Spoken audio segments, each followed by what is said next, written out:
Uy, tumingin ka sa salamin. Parang naninilaw ka.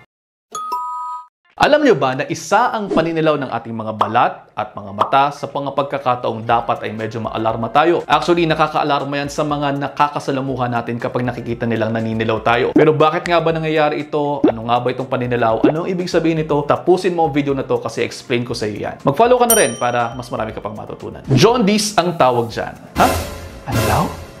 Jaundice? Sinong buntis? Hala, si Doc, na jaundice? Ha?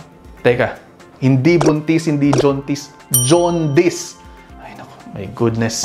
Ang jaundice ay isang kondisyon kung saan ang balat, tapos yung mga mata, pati na rin mga mucous membranes ng tao ay naninilaw. Dahil yan sa mataas na level ng bilirubin. Yung bilirubin ay pigment yan sa ating katawan na ang kulay ay yellow-orange. O kaya kapag mataas yung yellow-orange sa color, o pwedeng mag-manifest yan sa ating katawan. Ang tanong, bakit tumataas yan? Ganito yan. Yung bilirubin kasi ay nabubuo sa ating liver. Ngayon, kung mayroong blood clot, mayroong sakit tulad ng hemolytic anemia, kung saan nasisira yung blood cells, o kung mayroong infeksyon tulad ng hepatitis, autoimmune disease, genetic defects, pag umiinom kayo ng alcohol, at pati na rin ilang mga gamot tulad na lamang ng sobrang inom ng paracetamol, contraceptives, o kaya naman anumang humaharang sa daanan ng bilirubin tulad ng gallstones, pamamaga ng gallbladder, cancer, o tumor, ayan, pwedeng magdulot yan ng paninilaw or jaundice. Ngayon, kapag tumataas na yan, pwede nangang manilaw ang pasyente. Pero alam nyo ba kung bakit pati yung dapat ay kulay puting bahagi ng ating mga mata ay naninilaw? Kasi ang ating mga sclera o yung puti na nasa ating mga mata, mataas ang tinatawag na elastin content. At mayroon niyang affinity o na-attract niya ang bilirubin,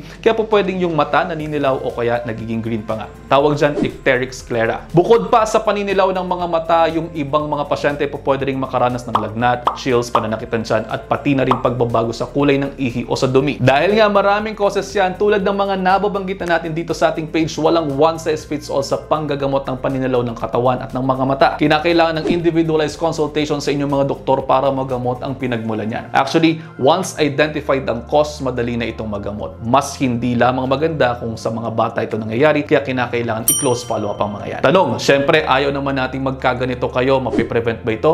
Yes, iwasan po natin ang hepatitis infection. May video tayo niyan dito, panoorin po ninyo. Alagaan ng atay, umiwas sa pag-inom ng alak, i-manage ng maayos ang inyong cholesterol levels to the normal limits, at sikaping makamit ang inyong mga ideal healthy body weight sa pamamagitan ng pag-ehersisyo at pagkain ng less calories araw-araw. Focus lamang tayo sa mas complex carbohydrates tulad ng gulay, prutas, whole grains, healthy lean proteins at healthy fats.